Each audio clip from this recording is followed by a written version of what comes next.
Hello Capricorn, Capricorn Rising and Capricorn Moon people. This is your weekly astrological and card forecast for the week starting January 23rd, 2017. And a quick reminder for you guys, remember, if you missed the Astrology Love webinar, I've got another one coming up here on Thursday. It's the same webinar, talking all about compatibility, romance, love languages, and even exploring karmic relationships. So if you want to sign up for that, you can do so at my website, integrativemysticism.com. Links below, and you can check it out. We're going to have a lot of fun. So what is going on? What is going on with your astrology this week? Well, it's different from last week. Last week we had Mars crossing Chiron, and everyone had a button to push. Everyone was extra sensitive, and everyone was extra reactive. And this week we've got things a little different. We've got Venus crossing Chiron Tuesday and Wednesday, and when Venus crosses Chiron, we have opportunities for patching up. We have opportunities for clearing the air, reconnecting, redemption, all of those things going on in areas that may have been troubled in your communications sector because it's your third house. If there have been problems with colleagues, problems with collaborators, maybe even challenges going on the technical side, Venus is going to be patching all of those things up for you. So if you've been having problems with even your technology or even your own website, this is going to be turning things around. And the nice thing about Venus here is that, again, we are reconnecting with even collaborators and friends and peers that may be instrumental in helping us find our love or find a way to get our business off the ground. Later on in the week, we've got Mercury in your sign forming a charming sextile to Neptune in your third house of communications. And there's going to be an opportunity to speed up the completion of a project that has taken way too long to finish, whether this is something personal, whether this is something professional, whether this is something scholastic. What has been falling behind? What has been dragging its feet? What do we need to get done? Whether there was a deadline or not, it's been procrastinated. And this week we actually have a chance to not only catch it up, but maybe even wrap it up, finally. So what is going on with your cards this week, Capricorn? Well, this week we've got the card of the Solitary for your spiritual advice. And this card can basically talk a lot about needing to make your own opinions and stop paying attention to hearsay and popular opinion. And a lot of this can happen where, we need to pay attention to not only our own opinions and our own feelings, but do our own investigating. Sometimes we count on others, friends, relatives, contacts, co-workers to kind of give us the 411, if anyone still uses that number anymore, for everything. We count on the network to do the work. We count on I guess you could say, our web to, give us all the correct information. But the problem with the Solitary card is that we're not getting all the information. We are getting people's interpretations. And with the Solitary, it's basically saying you've got to know the difference between when somebody is trying to figure things out for you and somebody who's just giving you information for you to figure out for yourself. It's kind of like going on nutrition websites, or going on news websites, or going on blogs and things like that. We're not always getting all the facts. We are getting what somebody else has, a conclusion that somebody else has reached, which is not the same thing, because sometimes they leave things out, or sometimes they only talk about what they want to talk about. And that might actually be where this week, when it comes to all of your wheelings and dealings, that you need to be able to pay attention to where what you need to work on is something that you have to do all the math on yourself.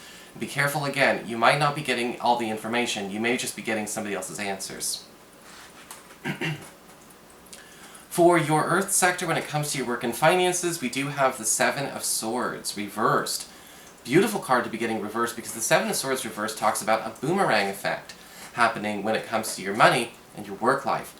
Has something gone lost or missing, or perhaps we have money floating around out there that is owed to us, maybe something that we, opportunity that was maybe kind of pulled out from underneath us. We have something boomeranging back to us this week. If you have been kind of waiting for something, or you need to collect on something, if you need somebody to make good on a favor or a promise that they have not really kept up until now in your professional life or in your financial life, the boomerang effect of the Seven of Swords reverse is saying it's finally returning to us. And it was never really gone in the first place. It may have been on a shelf, it may have been kept out of sight, but it didn't disappear for good. And so this could again be a second chance for a lot of you. For your communications with air, when it comes to your friends, your relatives, and the others in your life, we do have the Judgment card reversed. And again, we're going to have to pay attention to whether or not somebody truly knows what they're talking about. you know, and this is actually important. That might not seem like a big deal, but especially, you know, when it comes to dealing with, you know, having people support us and giving us information on how to deal with others. Again, friends and relatives kind of giving their 2 cents, contributing their advice. The Judgment card reversed, if somebody doesn't know what they're talking about, it makes it extra difficult to actually get things done. You know, there are people in the world who have very, very strong opinions, very, very strong feelings about things they don't understand. And with the Solitary card as your spiritual advice, it's important not to adopt or misappropriate somebody else's feelings about something when you're not even getting all the information. Now, this could be information about a friend or a family member coming from another friend or a family member.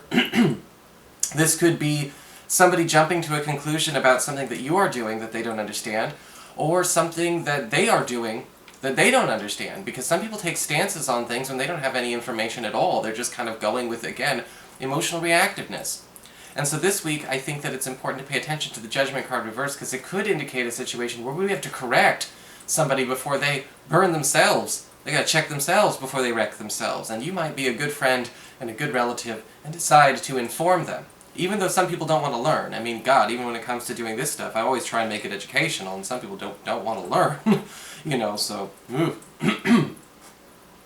For your challenge this week with fire, we do have the Queen of Cups upright. And this might be the person that we're talking about. Now here's the thing, with the Queen of Cups upright, she's not actually a bad person. Her intentions are pure.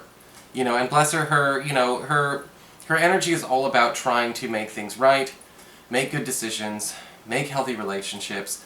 But as a challenge with the Queen of Cups upright, again, there's still an imbalance. There's an imbalance of being kind of more all right brain and not all left brain. You know, kind of acting more from impulse, and you know, we're making judgments based on feelings and not so much on facts.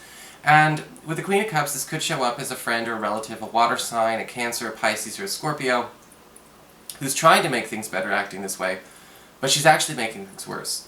Now, she could just as easily be a male, it could be a male, but, you know, I'm holding a queen, so I'm going to say she. And I feel like with the Queen of Cups upright as the challenge, it's really kind of like, well, how do we be nurturing and yet at the same time corrective?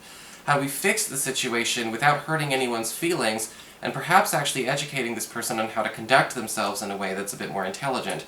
Because again, if we have somebody who's making their decisions based on emotional reactions, they could be digging themselves into a deeper hole. For your emotions with water and your romantic life, we do have the Four of Wands reversed. This is absolutely a great card for love and romance, even though it's reversed. Again, reversals can be good. Life is not that simple. And with the Four of Wands reversed, we actually have an opportunity for you and a crush, or you and a lover, to finally get to work on some kind of plan, some kind of event, some kind of activity that you guys have been trying to find time for forever. Because the Four of Wands reversed is kind of like, it's the setup. It's the setup before the big event, okay? It's where you know, we have like the wedding or the party or the whatever. You know, the Four of Wands reversed is sort of like the caterers setting up things, you know, the event planners coordinating everything. And that's the kind of activity we're going to have with our sweetheart or our intended this week. We finally have an opportunity to get down to business. Some kind of, you know, whether it's a big breakthrough when we finally have the time and the space, or we decide to say, screw it, we're going to do it no matter what anyway. And I think that with the Four of Wands reversed is saying you're going to be noticing your partner or your crush also being a lot more adamant about getting this underway, and perhaps showing a lot more commitment and a lot more enthusiasm than they have or have been able to in recent weeks and months as well. So really good news on the love front too. So that is your forecast, Capricorn. I hope you enjoyed it. If you did, please like, share, and subscribe. You know I appreciate it. And of course, if you'd like to get a session, you can always follow the links below, or go to integrativemysticism.com.